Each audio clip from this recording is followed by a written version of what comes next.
Ji, apa Ya, kabar Bang? hari ini, Ji? Alhamdulillah. Alhamdulillah. Gimana Sehat, pesanan sehat. hari ini? Rame banget kayaknya hari ini ya. Alhamdulillah, Tempat kopi Bang. lu ya. Dari pagi lancar terus. Masya Allah. Pelanggan nggak putus-putus. Alhamdulillah berkah. Alhamdulillah ya, berkah ya. Iya. Ini buat siapa nih? Kita siapin ada tamu juga itu. Oh, waduh, Ustadz. Masya Allah. Tapi yang udah perempuan ada. saya nggak tahu nih siapa nih. Iya, yang perempuan belum tahu. Oh, Heeh. Ustadz Ini Solmed. Bang Ki. Ya. Lama kita nggak ketemu Samperin ini. Oh ya, samperin dulu. Sejak Dia pesen kita kopi tuh. nggak sekolah Pesen bareng, sekalian nggak tanya satu ya. sekolah, lama kita nggak jumpa. Assalamualaikum. Waalaikumsalam warahmatullahi Masya Allah, wabarakatuh. Ustadz Solmed. Aduh, Ini udah sama siapa nih? kamu itu gangguin saja. Orang saya lagi ngobrol sama staf presiden ini. Masya Allah, staf Aduh. khusus presiden. Ini pasti Mbak Angki Yudhistia, bener ya? Betul. Masya Allah. Betulnya aja beda loh, Betul.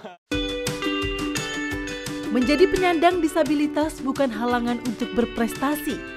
Finalis Abang None Jakarta Barat tahun 2008 ini mengalami ketulian sejak usia 10 tahun.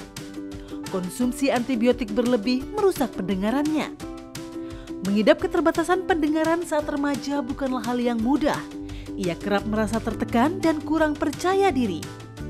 Setidaknya butuh waktu 10 tahun bagi penulis buku Perempuan Tunarungu Menembus Batas Itu untuk bangkit. Angki Yudhistia, wanita 32 tahun, adalah satu-satunya staf Presiden Jokowi yang menyandang disabilitas. Angki membuktikan kekurangan dirinya bukanlah hambatan untuk meraih mimpi.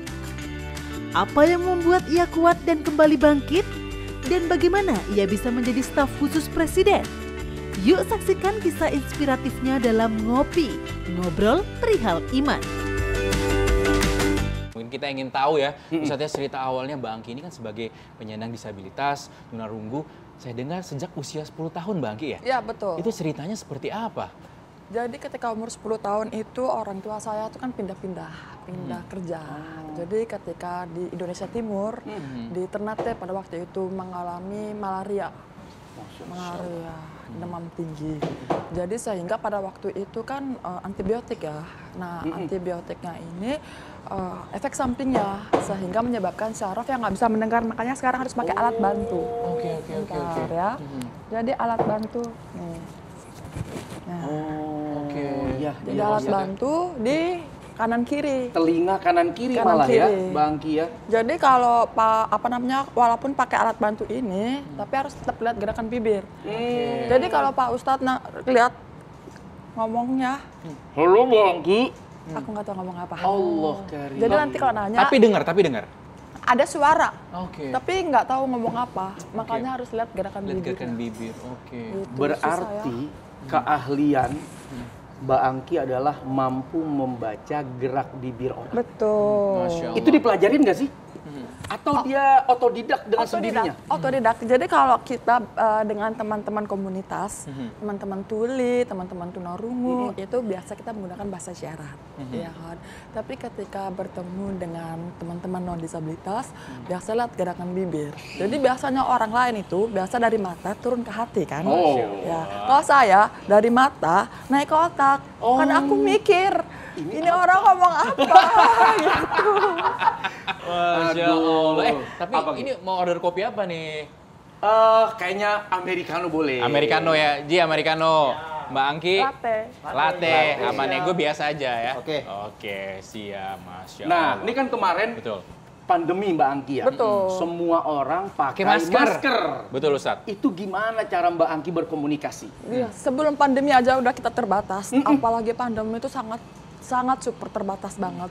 Tapi karena kalau teman-teman menggunakan bahasa isyarat mungkin lebih bisa ya, tapi sekarang teknologi udah canggih. Masya Allah. Jadi sekarang kalau semua pakai masker, jadi kita ada teknologi yang orang lain ngomong apa bisa menjadi tulisan. Oh, bener. Canggih. Ustadz ngerti nggak ini? Bener. Kita ada teknologi yang orang lain ngomong apa bisa jadi tulisan. Bener. Masya Allah. Langsung kebaca. Ustadz baru tahu ini ya. Baru tahu, serius saya baru tahu. Nah, Masya Allah. Ini handphonenya apa teknologinya yang bagus ya? smartphone. Smartphone. Oke. Smartphone tapi Android. Oke. Android semuanya bisa. Jadi itulah karena pandemi ini ada masalah yang nggak ada solusinya kan. Bener banget. Nah solusinya ketika ada teknologi seperti ini yang membantu. Jadi nggak menutup kemungkinan untuk bisa berinteraksi seperti yang lain. Baik. Ini siapa pihak-pihak yang paling memberikan dukungan, paling memberikan support kepada Mbak Angki hingga bisa seperti saat ini bangkit menjadi sosok yang inspiratif begitu bagi masyarakat. Iya benar. Jadi yang paling mendukung tuh tentunya orang tua. Karena kebanyakan orang tua yang memiliki anak dengan disabilitas itu kan bingung. Betul. Harus diapain gitu. Kalau orang tua bingung, anak akan bingung. Lebih bingung lagi. Jadi saya beruntung itu memiliki orang tua yang tangguh gitu. Jadi bapakku, mamaku tuh selalu berusaha gimana yang terbaik buat anak gitu. Untuk mendapatkan pendidikan, untuk bisa tetap selalu percaya diri gitu. Nggak gimana caranya tumbuh tidak menjadi yang minder gitu kan. Caranya tuh ya diikut sertakan dengan kegiatan-kegiatan kalau ada lomba-lomba gitu kan waktu masih kecil. Terus sekolahnya juga pada waktu itu di sekolah umum. Karena menurut mamaku bilang setiap manusia itu berhak untuk mendapatkan pendidikan yang sama, berteman yang sama, nggak boleh pilih kasih, ya kan. Jadi apa adanya aja gitu, apa adanya. Jadi itu yang membuat aku merasa nyaman dan aman bahwa orang tuaku tuh melindungi. Tapi melindungi bukan berarti memanja ya. Memanja enggak, tapi melindungi bahwa it's okay not to be okay. Enggak apa-apa kamu tidak bisa mendengar. Pasti ada maksud dan tujuan lain yang Allah berikan. Tapi kan nggak tahu kita maksud dan tujuan itu apa. Itulah yang dicari sebagai prinsip hidup. Hidup kita ini sebenarnya untuk apa sih ada di dunia ini? Benar. Itu pentingnya juga dukungan dari pihak support terdekat. system. Keren. Beruntung sekali Mbak Angki punya support system yang benar-benar baik ya. Gimana sih Ustadz ya kalau ada di luar sana yang tidak memiliki support system dukungan seperti yang ada pada Mbak Angki ini seperti apa? Ya, pada prinsipnya kan Allah menciptakan kita tuh dalam keadaan penciptaan sempurna. Laqad khalaqnal insana fi ahsani taqwim. Di balik kekurangan, kata orang loh ini kurang, tapi buat Allah ternyata itu kelebihan. Kata orang loh ini sesuatu yang tidak normal, tapi buat Allah itu normal.